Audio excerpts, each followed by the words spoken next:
नमस्कार दोस्तों, इस वक्त की बेहद बड़ी खबर मध्य प्रदेश चुनाव से जुड़ी आ रही है, जहां पर आपको बता दें कि एक सर्वे में बीजेपी जो है वो हिंदुत्व के मुद्दे पर कांग्रेस से पीछे जा चुकी है और यहां पर कमलनाथ पर जनता ने दिखाया है जबरदस्त भरोसा।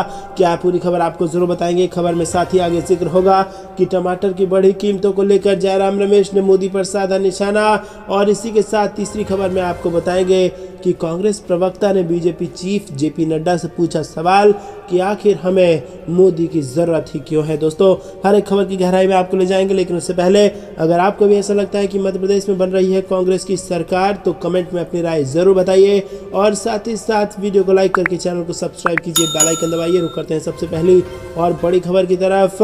शिवराज या कमलनाथ, किसके हिंदुत्व पर जनता को सबसे ज्यादा भरोसा?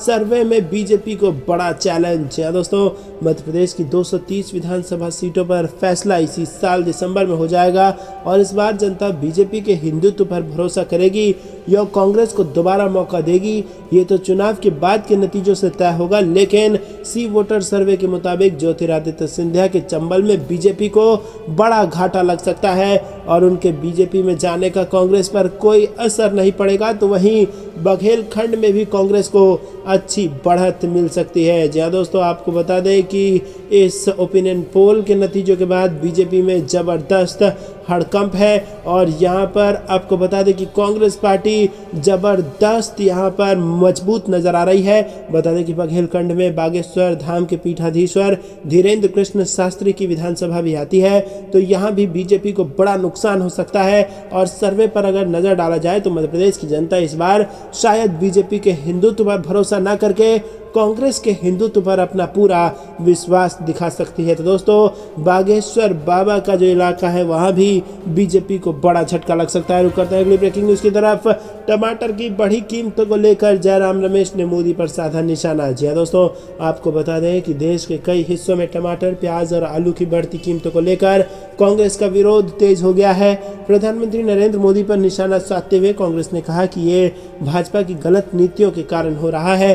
पार्टी ने कहा कि पहले तो सड़कों पर टमाटर फेंके जाते हैं, उसके बाद अचानक कीमतें बढ़ा दी जाती हैं। महंगाई की मार, लाल हुआ टमाटर, आसमान पर पहुंचे दाम और रसोई का बिगड़ा बजट। कांग्रेस महासचिव जयराम रमेश ने एक ट्वीट कर कहा कि प्रधानमंत्री मोदी ने कहा था कि टमाटर, प्याज और आलू उनकी प्रथम प्राथमिकता है, लेकिन उसके विपरीत टमाटर 100 रुपये प्रति किलो बेचा जा रहा है।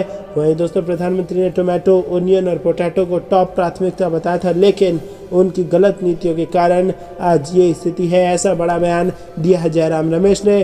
और साथ ही दोस्तों, एक और बात सामने आती है, ना खाऊंगा ना खाने दूंगा, तो कहीं ये अनाज के खाने देने की बात तो नहीं थी। रुक करते हैं अगली ब्रेकिंग न्यूज़ की तरफ। आखिर हमें मोदी की जरूरत ही क्यों है? कांग्रेस प्रवक्ता ने बीजेपी चीफ जेपी नड्डा से पूछ लिया ये सवाल। जी हाँ दोस्तों, एक तरफ जहां केंद्र की सत्ता में सत्तारूढ़ बीजेपी पीएम मोदी के नेतृत्व वाले शासन के 9 साल पूरे होने पर कई कार्यक्रम आयोजित कर रही है, तो वहीं कांग्रेस ने भी पीएम के खिलाफ मोर्चा खोल दिया है। इसी क्रम में कांग्रेस प्रवक्ता गौरव वल्लभ ने पीएम मोदी पर निशाना साधा और उन्होंने बीजेपी चीफ जेपी नड्डा से सवाल पूछा कि आखिर पीएम मोदी की उनको क्या जरूरत है। बीजेपी की मोदी फिर से कैंपेन की आलोचना करते हुए गौरव वल्लभ ने कहा कि हमें मोदी की जरूरत फिर से क्यों है। उन्होंने आरोप लगाते हुए कहा कि देश में मोदी सरकार के आने के बाद बीते 9 सालों में जीडीपी कमजोर हुई है, बेरोजगारी बढ़ गई है, गरीबी भूखमरी बढ़ गई है।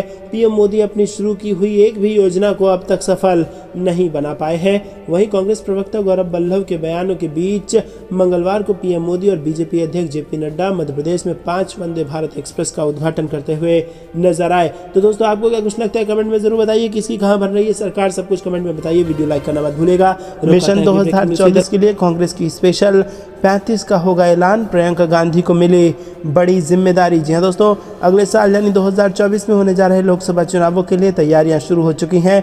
विपक्षी दलों की गोलबंदी के साथ अब कांग्रेस ने अपने स्तर पर भी तैयारी शुरू कर दी है, और इसके लिए कांग्रेस अध्यक्ष मल्लिकार्जुन खड़गे गुरुवार 29 जून को राहुल गांधी से मुलाकात कर सकते हैं। इस बैठक में कांग्रेस की उस वर्किंग कमेटी को लेकर जिक्र होगा जो आने वाले विधानसभा और फिर लोकसभा चुनावों में पार्टी का नेतृत्व करेगी। आने वाले चुनावों के लिए कांग्रेस की तरफ से जल्द ही नई टीम का ऐलान किया जा सकता है। दोस्तों, रुक करते हैं अगली ब्रेकिंग न्यूज़ की तरफ। 40 लाख महिलाओं को मुफ्त मोबाइल फ़ोन बांटेगी गहलोत सरकार। राजस्थान से बड़ी खबर, 3 साल तक मुफ्त इंटरनेट भी देगी साथ। जी हाँ दोस्तों, राजस्थान की कांग्रेस सरकार के मुख्यमंत्री अशोक गहलोत ने उदयपुर में एक किसान महोत्सव में राज्य की लगभग 40 लाख महिलाओं को जुलाई महीने में मुफ्त स्मार्टफोन देने का ऐलान किया है। फ़ोन के साथ ही गहलोत ने 3 साल तक के लिए इन महिलाओं को मुफ्त इंटरनेट उपलब्ध कराने की भी घोषणा कर दी है। सोमवार को उदयपुर में आयोजित किसान महोत्सव को संबोधित करते हुए मुख्यमंत्री अशोक गहलोत ने कहा कि इस योजना के तहत महिलाओं को मोबाइल फ़ोन का वितरण 25 जुलाई से शुरू होगा। इस घोषणा के साथ एक तरह से अशोक गहलोत ने राज्य में अपने चुनावी अभियान का आगाज भी कर दिया। इस मौके पर उन्होंने प्रधानमंत्री मोदी पर हमला बोला और सीएम अशोक गहलोत ने कहा कि पीएम मोदी मार्केटिंग में एक्सपर्ट हैं। वो किसानों को साल में 3 बार में से 6,000 रुपये देते हैं और वही कांग्रेस सरकार लोगों को 2,000 यूनिट बिजली मुफ्त देती है, जिसकी कीमत 1,800 रुपये है और सालाना 21,600 रुपये होती है। उन्होंने मोदी पर सीधा हमला बोलते हुए कहा कि 9 साल के कार्यकाल में उनसे एमएसपी पर कोई कानून क्यों नहीं बन पाया। अशोक गहलोत ने कहा कि जब मोदी जी गुजरात के सीएम थे तो वो यूपीए की सरकार से सवाल किया करते थे, सरकार एमएसपी पर कोई कानून क्यों नहीं बना रही है। अब मैं मोदी जी से सवाल करता हूं कि एमएसपी पर कोई कानून क्यों नहीं बनाया गया। रुक करते हैं अगली ब्रेकिंग न्यूज़ की तरफ, जो कि बिहार से आ रही है, जहां पर वायनाड नहीं बक्सर से लोकसभा चुनाव लड़े राहुल गांधी।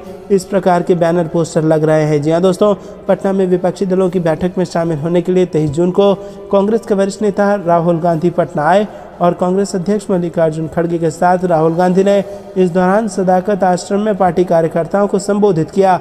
राहुल गांधी के पटना दौरे से पार्टी नेताओं कार्यकर्ताओं में खासा उत्साह है।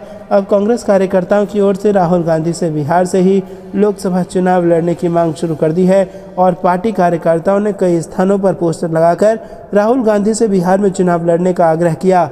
बिहार के कांग्रेस कार्यकर्ताओं की मांग है कि राहुल गांधी वायनाड नहीं बक्सर लोकसभा सीट से चुनाव लड़े। राजधानी पटना की सड़कों पर भी कई स्थानों पर बैनर पोस्टर लगाए गए हैं जिसमें राहुल गांधी से बिहार से चुनाव लड़ने की मांग की गई है। पोस्टर में लिखा हुआ है कि धन्यवाद बिहार, गांधी को गांधी, इंदिरा को इंदिरा, राहुल को राहुल गांधी। कांग्रेस कार्यकर्ताओं की ओर से बक्सर लोकसभा क्षेत्र से राहुल गांधी से चुनाव लड़ने का आग्रह किया गया है। दिलचस्प बात यह है कि इन पोस्टरों में कांग्रेस के कई नेताओं के अलावा आरजेडी प्रमुख लालू प्रसाद यादव और पूर्व मुख्यमंत्री राबड़ी देवी की भी तस्वीर लगी है और कांग्रेस नेता सिद्धार्थ क्षेत्रिया और अन्य नेताओं ने ये पोस्टर शहर में लगवाए। महज 6 महीने और बचे हैं बीजेपी की सरकार, उसके बाद केंद्र में होगी नई सरकार। नीतीश कुमार के बाद अब ममता बनर्जी ने भी कर दिया ये दावा। केंद्र में सिर्फ 6 महीने के लिए बीजेपी सरकार, फरवरी मार्च में होंगे लोकसभा चुनाव।